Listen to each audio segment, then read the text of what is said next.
Хайырлы кеш, эфирден аңлықлар, студияда мен Римма Авзалова бүгінгі шағырлашта. Игілік қылда суға сал, районда инвалидлар үнкінлігі бара.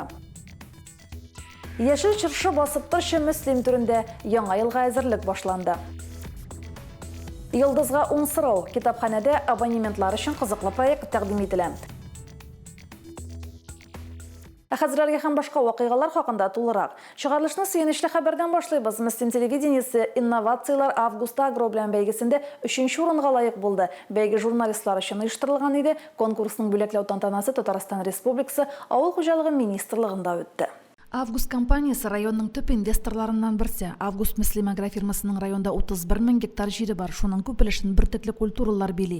Җир эшкәртүдә августлар ноутил технологиясына өстенлек бирә. Терлекчелек фермалары роботлаштырылган. Август Мөслим агрофирмасының Уразмәт сөтчелек комплексында бүген 3704 мөгезләре терлек тәрбияләнә. Шуларның 2082-се савым сыерлары. Мы на самом деле открыты в этом отношении и любим работать со СМИ, и показать, как мы работаем, показать нашу открытость, потому что нам важно, чтобы люди знали, как мы работаем, понимали, как мы работаем, и тогда, я думаю, будет больше просто взаимопонимания и больше общее согласие. Конкурста Август компаниясы эшчәнлеген яктырткан мәгълүмат чаралары катнашты. Шулар арасыннан 5 призер белгеләнде. Призерлар арасында Мөслим телевидениесе да бар. Муслимово для нас вообще как бы знаковое место, если честно, да, потому что я приехал туда в декабре 2017 года первый раз проезжать, когда это те еще старые агрофирмы. Это, скажем так, наши первые агрофирмы, куда мы вошли, наш первый район, где мы начали работать. Поэтому мы с большой теплотой, конечно, к Муслимовскому району относимся и всегда, скажем так, считаем его неким нашим родоначальником нашей всей деятельности. В состав жюри у нас входят всегда наши аграрии, наши агрономы. Поскольку конкурс посвящен технологиям именно, то и читают его сотрудники, которые непосредственно связаны с производством.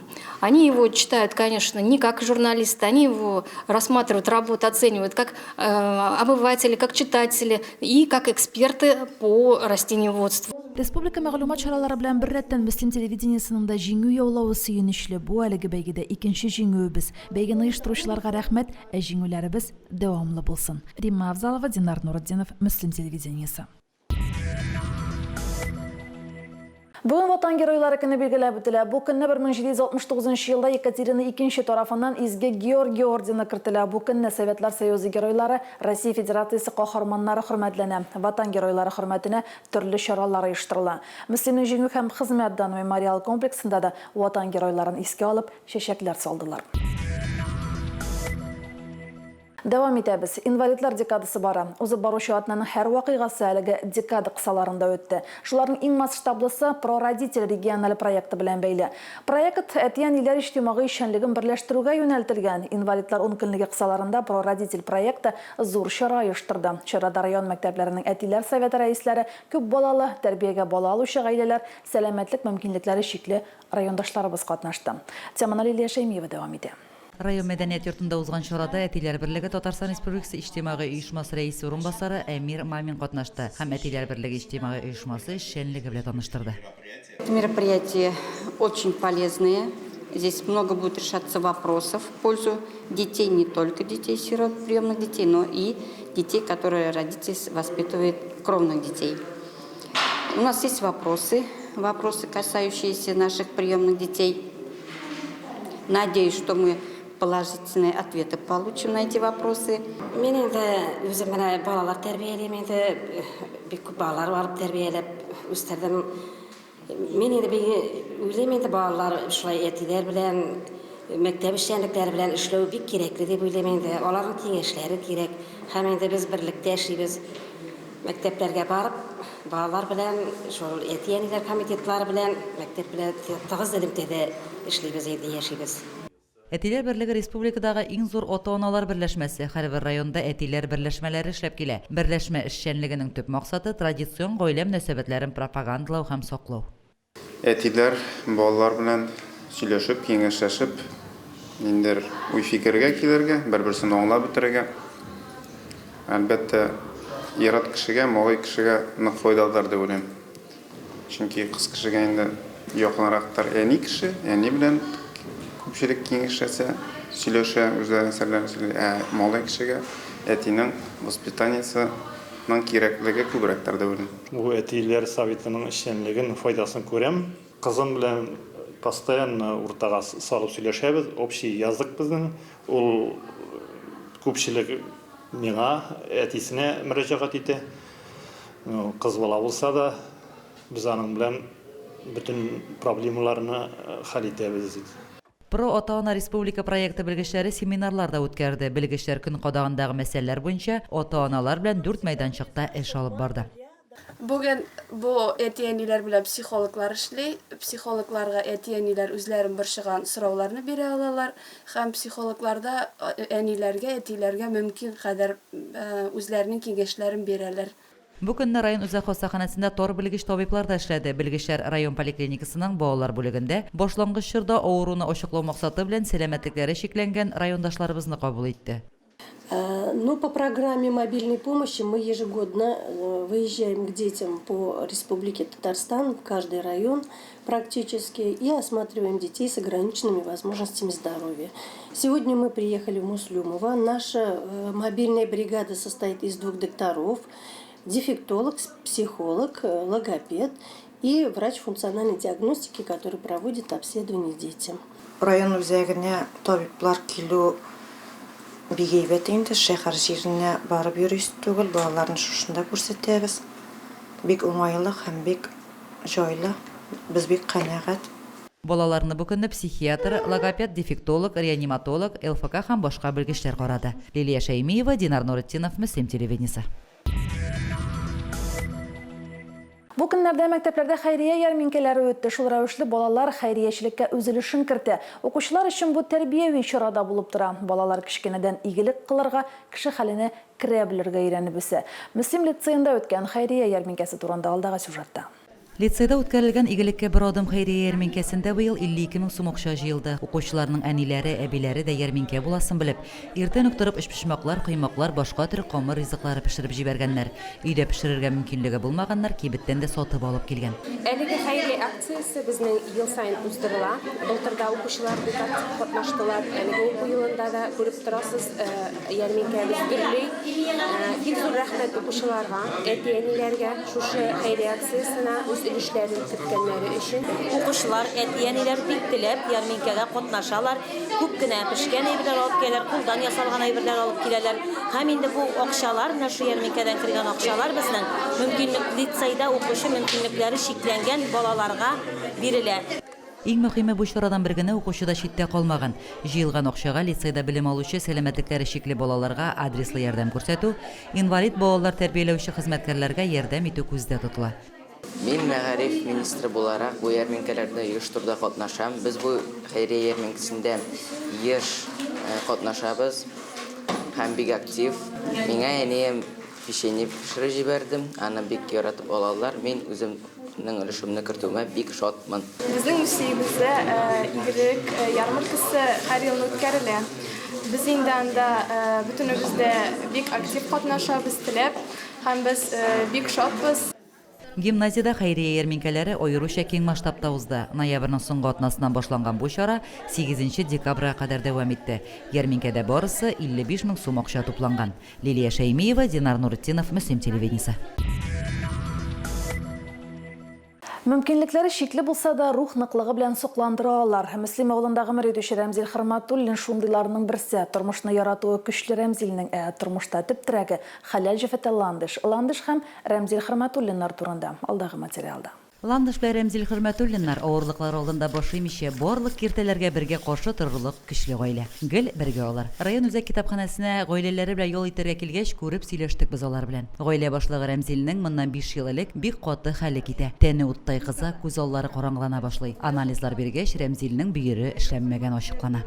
Бер елдан соң Казанга барып, Юсатка почка бүлегенә барып, анда биргә очыртка язылдым. Һәм мине анда 2 тапкыр чакырып, анда почка миңа туры килмәү ачыкланды. Һәм 2022 елның июлендә чакыргач, андагы почка миңа туры килде. Һәм миңа пересадка почка ясадылар. 5 ел дәвамында отнага 3 мәртәбә Йоршолы шәһәренә гемодиализга йөри ул. Казанның клиник хастаханәсенә барып, донор бөергә чиратка да басалар. Үзенә туры килердәй бөерне төгәл 5 ел көтәргә туры килә Рәмзилгә. Үзенең туган көнендә, 35 яше тулган көндә аңа бөер күчереп утырту буенча уңышлы операция ясала. Гемодиализга йөргәндә кичтән кайткачның хәле төрлечә була инде, авыр чаклары да була. Гемодиализдан соң бик авыр инде. Үзен үзе тотып барыбер эшләйди инде. Хәзер инде үзебез бик шатбыз. Аллага шөкер, барсы да әйбәт. Семьябыз тагын да шулай матур гына яшәргә язсын безгә. Уллары Рәзилгә 6 яшь, бәхетле гаилә үзара ихтирам белән генә түгел, саф мөхәббәт белән дә балкып тора. Ландыш белән Рәмзил интернет-челтәре аша танышканнар. Бер-берсенә бер күрүдә гашыйк булып, мөхәббәтләрен авырлыклар аша кичерерлек, Аллаһ хисне күз карасыдай саклыйлар. Тормышка оптимизм һәм ярату белән караучы бу гаиләдән дәрт һәм энергия бөркелә. Лилия Шәймиева, Динар Нуртдинов, Мөслим телевидениесе. Дәвам итәбез. Районда яңа елга әзерлек башланды. Бу көннәрдә Үзәк мәйданда чыршы урнаштыра башладылар. Шул ук вакытта оешма предприятиеләрдә үз территорияләрен төсле утлар белән бизи башлады. Яңа елга әзерлек барышы һәм үзенчәлекләре турында хәбәрчеләребез материалында. Яңа елны һәркем көтеп ала. Декабрьгә аяк баскач елда шушы чорда Мөслим үзәгенә чыршы куела. Берничә ел инде район мәдәният йорты каршында урнаштырылучы үзәк чыршының быел урыны үзгәрде.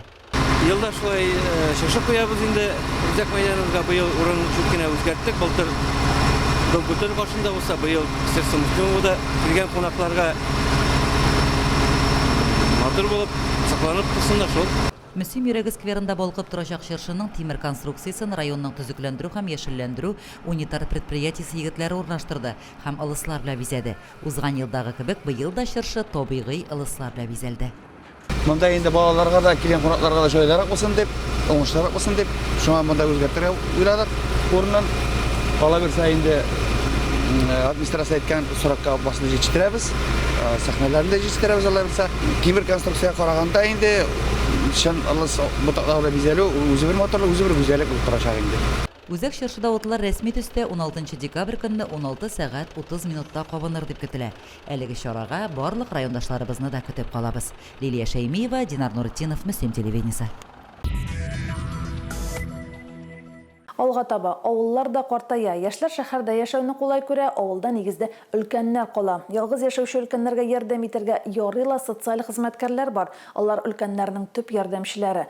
Островка авылыннан Лидия Сомова 5 авылдашын, 4 әби һәм 1 бабайны тәрбияли. Лидия ханым өлкәннәрнең һәр кайсы белән көн аралаш күрешеп тора. Островка авылында гомер итүче Лидия Сомова тәрбиясендә 5 өлкән кеше бар, 4 әби һәм 1 бабай. Иң өлкәне аларның 85 яшь. Лидия ханым социаль хезмәт күрсәтү тармагында 2006 елдан бирле эшли. Тумышы белән ул Островка авылыннан. Социальный работник – это не домработница и не прислуга. Социальный работник – это помощник и собеседник. На моем обслуживании находится 5 пожилых людей, 4 бабушки и 1 дедушка. Я к ним хожу каждый день. Это у нас называется социальный пакет. Бүген без заманча технологиялар белән яшибез. Һәркемнең йортында микродулкынлы миче дә, автомат кер юу машинасы да, башкасы да бар. Тик нинди генә уңайлыклар булмасын, кеше белән аралашуны бер нәрсә дә алыштыра алмый. Дай Бог здоровья, так заботься нас, как дети наши. Не сказать, что она мне чужая, как родная дочь. Аеруча өлкән яшьтәгеләр физик мөмкинлекләре чикләнгәннәр башкалардан таяныч эзли. Кеше ярдәменә мохтаҗ өлкәннәр миңа үз әти-әнием кебек ди Лидия апа. Пожилому человеку очень необходимо внимание и необходимо выслушать человека пожилого, особенно у которого есть проблемы. Мы живем как бы их жизнью, получается. Все их проблемы берем на себя, все это, как сказать, вместе с ними переживаем радости, горе. Без килгәндә Лидия Сомова үзенең тәрбиясендә булган Валентина Волкова белән давалау процедураларын үткәрә иде. Карты вафатыннан соң ялгызы калган әбекәй 2 мәртәбә инсульт кичергән. Лилия Шәймиева, Динар Нуртдинов, Мөслим телевидениесе. Район үзәк китапханәсендә Йолдызга 10 сорау проекты эшли. Проект кысаларында күренекле якташларыбыз белән очрашулар үткәрелә. Бу атнада проектның кунаклары Рөстәм һәм Марсель Гыйльфановлар иде. Очрашуга район үзәгендәге мәктәпләрдән укучылар килде. Татарстанның атказанган артисты дигән мактаулы исемгә лаек булган Рөстәм укучыларга балачагы мәктәп еллары турында сөйләде. Мөслим музыка мәктәбендә белем алуы, Казан шәһәрендә укуы иҗаты белән таныштырды. Репертуарыннан әниләргә багышланган җырлар бүләк итте. Инде Мөслимдә бик ешна чыгыш ясарга туры килә. Һәр вакыт очрашуларга чакырып торалар. Берничә тапкыр мәктәптә булган идек. Әле менә үзәк китапханәдә беренче тапкыр гына. Бик кызыклы проект әзерләгәннәр. Инде монда күренекле кешеләрне чакыралар иде. Инде мине чакырлар дип уйламаган, бик кызыклы сюрприз булды бу миңа. Иҗатка өлкәнәйгәч кенә килеп кергән Марсель Гыйльфанов үзенең шигърияткә ничек килүе белән уртаклашты. Беренче чиратта Рөстәмнең җырлавы этәргеч булып торуын әйтте. Офык артында Офык китабы авторы китапны чыгаруда ярдәм күрсәткәннәргә рәхмәтен белдерде. Шигырь язуны хакында мин олайгач дип әйтим инде. Пенсиягә чыгар алдыннан 50 яшьләрдә узгач кына яза башладым. Аңа этәргеч бәлки аңа кадәр дә булгандыр инде. Аңа этәргеч бәлки менә Рөстәмнең җырларны матур җырлар яңа карата менә иң беренче хәтерлим мин бер урысча җырны татарчалаштырып татарчалаштырып текст яздык инде. Аннан соң үзем ошаган җырларны бик күп уннан артык җырга мин татарча текст яздым. Һәр кеше талантлы, шуны үстергә кирәк дигән фикерен җиткерде Марсель Гыйльфанов. Шигырь яза белмим дип туры кирәк түгел икән. Менә мин үзем дә белми идем шигырь яза белгәнемне. Язып карарга кирәк, бәлки талант кашып яза торгандыр, йоклап яза торгандыр. Тырышып карарга кирәк. Кичә җырлар, шигырьләр белән үрелеп барды. Оештыручылар сорау-җавап уены үткәрделәр. Очрашу азагында укучылар кунакларга кызыксындырган сорауларын бирделәр. Найля Салахова, Динар Нуртинов, Мөслим телевидениесе. Чыгарылышыбызны спорт яңалыклары белән дәвам итәбез. 8 декабрьдә районда инвалидлар спартакиадасы үтте. Мөмкинлекләре чикле булса да сынатмадылар. 3 төрле ярышта көч сынашып, җиңүчене билгеләделәр. Шул хакта тулырак халдагы сюжетта. Ярышларда катнашучыларны сәламләп, район башкарма комитеты җитәкчесенең социаль мәдәни мәсьәләләр буенча урынбасары Марина Бадритинова уңышлар теләде. Дартс, шашка, шахмат урыннан ераклыкка сикерү, күңелле стартлар кебек бәйгеләрдә 30дан артык райондашыбыз катнашты. Һәр төр буенча җиңүчеләр билгеләнде. Мин бүген инвалидлар ярышына килдем. Шашка уйныйм. Шашканы беренчелекне биргәнем юк бу кешегә дә. Булдыр алсам дартты сатып карармын димен инде. Бик зур рәхмәт менә шулай безне санаганнар өчен, чакырганнар өчен. Вот такие соревнования проходят ежегодно, а мы с удовольствием с нашими пенсионерами участвуем в соревнованиях. Очень рады, с удовольствием идут наши мальчики, девочки. Главное, чтобы они были очень здоровые, счастливые. Biz agrofirmadan keldik. Qo'yinsa şurani cherlagandan. Bunda yarışlarda heybət qatnaşabız. Chaqirsalar bitta yerga borga tirishamiz. Futbol bilan yerga tirishamiz endi ham voleybolga borga tirishamiz. Җиңүчеләргә мактау грамоталары, сувенирлар, бүләкләр тапшырылды. Өлкәннәрнең һәр чарада актив булуы сөендерә. Бу бәйгедә дә алар катнашучыларның күпчелеген тәшкил итте. Авыл җирлекләреннән килгән яшь егет-кызлар өчен дә ярышлар рәхәтләнеп аралашу, вакытны файдалы итеп үткәрү мөмкинлеге бирде. Лилия Шәймиева, Динар Нуртинов, Мөслим телевидениесе. Бүгенге шулар алда сезне бүләккә җыр тапшыру көтә. Бездән аерылмагыз.